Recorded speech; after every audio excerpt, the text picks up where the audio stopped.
Selamat datang teman-teman di video saya Muhammad Faisal, mahasiswa kedokteran hewan. Di video kali ini saya akan ngomongin tentang jalur pentosa fosfat atau disebut juga pentose phosphate pathway.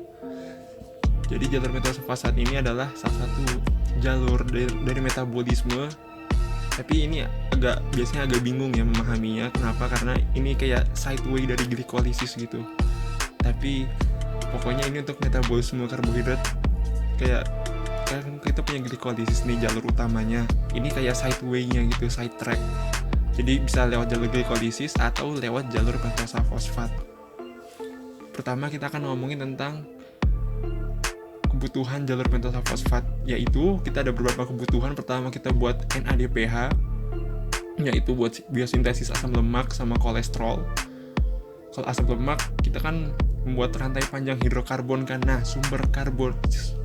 Sumber hidrogennya itu berasal dari NADPH yang dihasilkan oleh jalur pentosa fosfat. Terus kalau untuk metabolisme kolesterol juga kita butuh jalur mevalonate pathway kan namanya. Itu butuh namanya NADPH. Terus kita juga butuh NADPH ini untuk kalau dalam imunologi kita butuh untuk namanya respiratory burst. Jadi kalau misalnya sel neutrofil dia mau membunuh suatu bakteri kan fagositosis. Dia ini butuh NADPH untuk menghasilkan H2O2, di mana nanti H2O2-nya ini atau hidrogen peroksidanya dirubah menjadi superoxide ions. Jadi kita punya beberapa kebutuhan dari NADPH. Terus selain dari respiratory burst, kita juga butuh NADPH ini untuk glutamate dehydrogenase. Jadi untuk metabolisme protein. Kan metabolisme protein ini dia masuk ke dalam siklus Krebs kan. Dimana misalnya nih kita ambil salah satunya tadi yaitu glutamate itu dirubah dari glutamin menjadi glutamate. Nah, glutamatnya ini dirubah menjadi alfa ketoglutarat, yaitu salah satu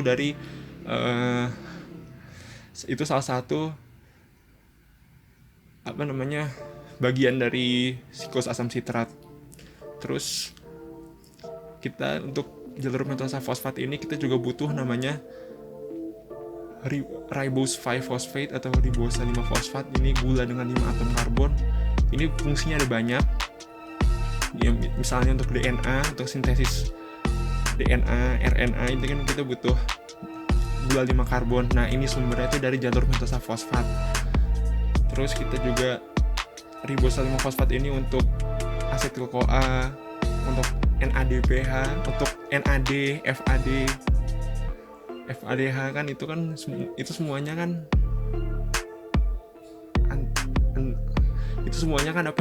buat metabolisme kan. Pokoknya untuk bagian metabolisme yang lain kita butuh ribosa 5 fosfat ini untuk membentuk kayak tadi FADH, NADH, NADPH. Ini semuanya butuh ribosa 5 fosfat.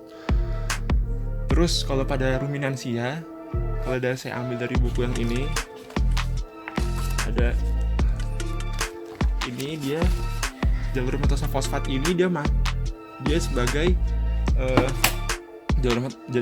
jalur pentosa fosfat ini dia kan makanan ruminansia kan. Kalau sapi ini ada selulosa kan sama hemiselulosa.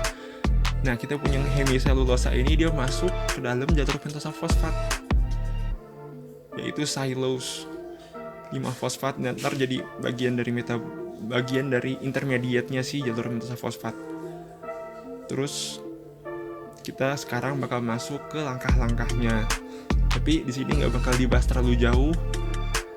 Pertama kita punya glukosa 6 fosfat ini. Langkah pertama dari glikolisis. Dia bisa masuk ke jalur glikolisis atau bisa juga masuk ke jalur pentosa fosfat. Kalau kita butuhnya NADPH misalnya pada jaringan adiposa, berarti kita nggak masuk ke jalur glikolisis, tapi kita masuk ke jalur pentosa fosfat. Nah, jadi kita punya glikosa 6 fosfat dirubah menjadi 6 fosfogluconolactone atau ya itu namanya Jadi glukosa 6 fosfat dirubah dengan enzim namanya glukosa 6 fosfat dehidrogenase dirubah menjadi 6 fosfogluconolactone. Ini emang agak ribet namanya, tapi ya emang gitu, emang namanya emang ya sudahlah, mau gimana. Terus kita udah punya 6 fosfogluconolactone, ini kita rubah menjadi 6 fosfogluconat. Terus 6 fosfogluconat dirubah menjadi ribulose 5 fosfat atau ribulosa 5 fosfat, gimana sih kalau nyebutnya bahasa Indonesia, tapi ini pokoknya ribulose 5 phosphate, jadi itu ada tulisannya kan.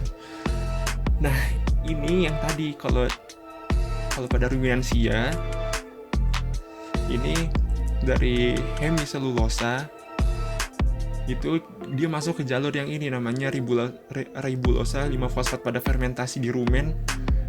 Cara bakteri yang mengfermentasinya itu, ini jalurnya dia masuk. Terus kayak feeder pathway-nya glikolisis. Terus jadi itu namanya tadi oxidative phase. Jadi ada 2 phase, oxidative phase sama non-oxidative phase. Kalau oxidative phase ini yang menghasilkan NADPH, yaitu dari glukosa 6 fosfat menjadi 6 fosfogluconolactone, terus berubah menjadi 6 fosfogluconat, terus 6 fosfogluconat berubah menjadi ribulosa 5 fosfat atau ribulose 5 phosphate, ribulose 5 phosphate. Nah, kalau pada jaringan yang butuh NADPH yang banyak, ini oxidative phase ini akan diulang-ulang terus-menerus.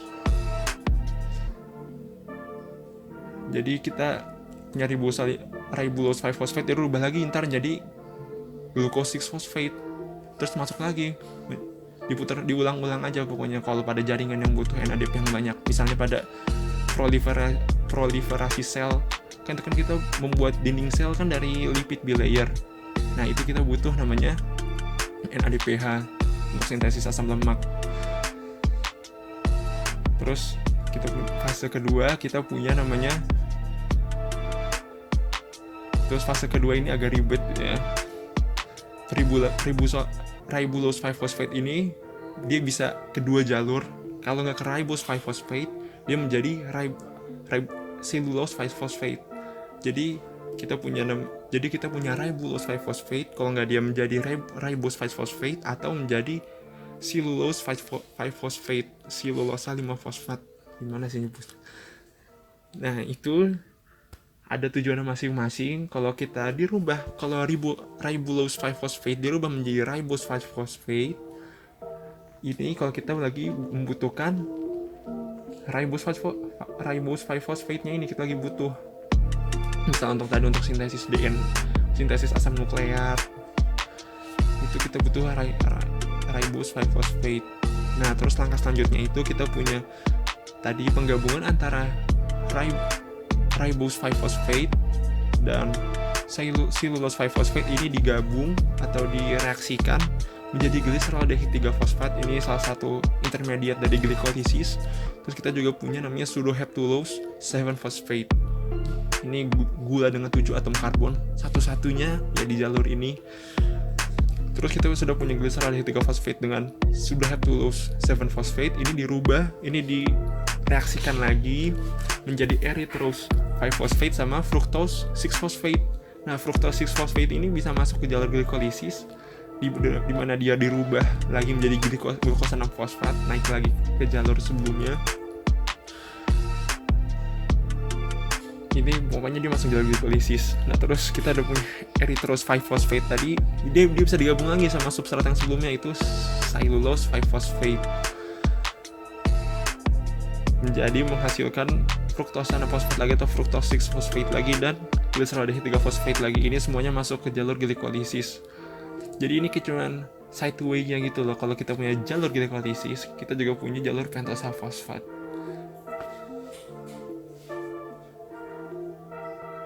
Baiklah, sekian video kali ini.